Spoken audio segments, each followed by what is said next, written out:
मथुरा वृंदावन सहित देश के कई हिस्सों में बाढ़ के जैसे हालात दिखाई दे रहे हैं। लोग आपदा से ग्रसित हैं। लगातार साधु संत और समाज सेवी उनकी मदद करते हुए नजर आ रहे हैं। महाराज जी, लगातार देख रहे हैं देश में बाढ़ के हालात हो गए हैं कई हिस्सों में और वृंदावन में भी। तो किस वजह से ये हालात होते हैं प्रकृति के, और साधु संतों की तरफ से किस तरीके से आप सेवा कर रहे हैं?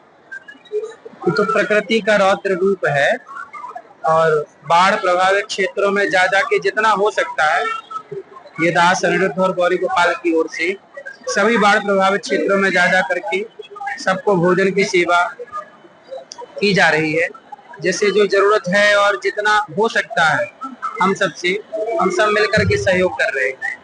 महाराज जी, लगातार आप लोगों को संदेश भी देते हैं, कहते हैं कि प्रकृति के साथ जब छेड़छाड़ करते हैं तो प्रकृति अपना रौद्र रूप दिखाती है। तो किस तरीके से, कहीं प्रकृति के या फिर ये समय का चक्र है? प्रकृति से देखो छेड़छाड़ नहीं होनी चाहिए। कई जगह देखने को मिलता है कि नदियों की जो भूमि है, यमुना जी की भूमि, गंगा जी की भूमि, उस भूमि को कुछ लोग अतिक्रमण करके और भूमि में निर्माण कर लेते हैं। तो नदियों की भूमि नदियों के पास हो और प्रकृति के साथ तनिक भी छेड़छाड़ ना हो। अधिक से अधिक वृक्ष लगाने चाहिए। इस तरह से जब प्रकृति के साथ खिलवाड़ होगा और प्रकृति जब अपने में आएगी तो फिर रूप तो बदलेगा ना उसका।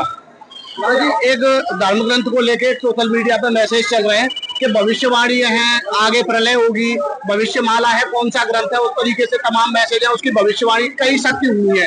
क्या लग रहा है आप इस तरह के ग्रंथों को?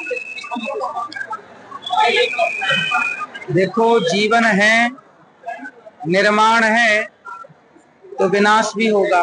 प्रकृति बनी है तो बिगड़ेगी, पर प्रलय होगा। पर वो प्रलय अभी छोटे छोटे रूप में 4 प्रकार के प्रलय होते हैं। शास्त्र में भागवत जी में लिखा है 4 प्रकार के प्रलय होते हैं। तो इन प्रलयों में कुछ प्रलय ऐसे हैं जो रोज हो रहे हैं। अब जैसे कोई गांव बह गया तो ये भी तो एक प्रकार का प्रलय है, पर वो एक स्थान पर, एक जगह पर है। लोगों को नुकसान हुआ, लोग परेशान हुए, तो ये भी एक छोटा सा प्रलय है।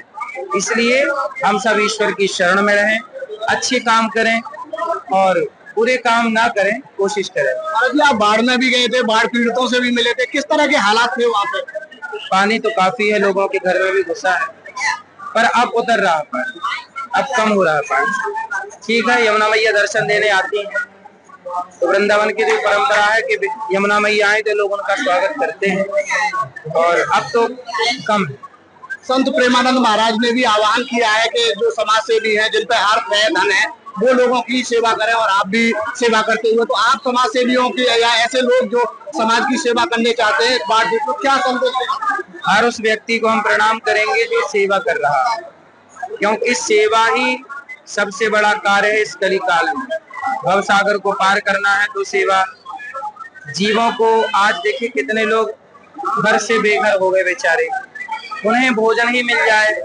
हमने तो बोला कि जिन्हें कोई दिक्कत, छाया की दिक्कत है तो यहाँ आ जाएं, और जितना हो पड़ रहा है लोग भी कर रहे हैं, आप लोग भी कर रहे हैं। दास से जितना बन रहा है सेवा हो रही है। तो ये है कथावाचक अनिरुद्धाचार्य महाराज, वो लोगों को यही संदेश दे रहे हैं कि जो देश में त्रासदी, बाढ़ जैसे हालात हैं, वहां पर उनकी मदद कीजिए। देखिए लगातार वो अपने आश्रम में लोगों का जो प्रश्नोत्तरी कार्यक्रम है उसमें लोगों को यहाँ पर दर्शन दे रहे हैं, उनके सवाल जवाब दे रहे हैं। लेकिन उनकी लोगों से भी यही अपील है, और ब्रजवासियों से भी उन्होंने एक ही अपील की है कि अगर आपके पास कोई संसाधन नहीं है तो आप गौरी गोपाल आश्रम आ सकते हैं। गौरी गोपाल आश्रम आपकी सेवा के लिए हमेशा तत्पर है। दाराजी सारस्वत, न्यूज नेशन, वृंदावन। जहाँ भक्ति है हर शब्द में, कथाओं में छुपे हैं दिव्य रहस्य, और ज्योतिष देता है जीवन को दिशा। धर्म से जुड़ी हर बातों को जानने के लिए हमारे चैनल स्तुति को सब्सक्राइब करें। चैनल पर जाने के लिए इस लिंक पर क्लिक करें।